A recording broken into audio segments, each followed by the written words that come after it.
Joke lang. Hindi para iligpit. Kasi maniniwala si Papa Jesus sa akin. Mukhang dumarami ang nabibwisit at nababad trip sa kapuso actress at TV host na si Shuvi Estrata dahil nga sa kanyang pagiging taklesa. Ito'y matapos ngang manega uli ang dalaga ng makapagbitiw na naman ng mga maanghang na salita laban sa mga taong abangers lagi na magkamali siya. Sa isang episode ng YouTube vlog ni OG Diaz na Showbiz Update, na pag-usapan ng nag-viral na video ng dating Pinoy Big Brother Celebrity Collab Edition housemate.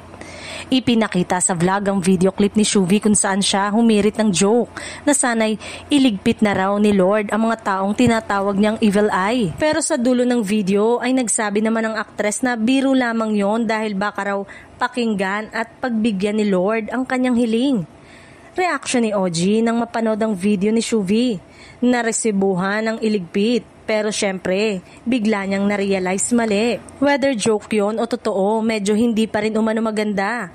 Kaya naman nagbigay ng unsolicited advice si OG sa Kapuso Star. Behave tayo, say pa ni Mama Ogs.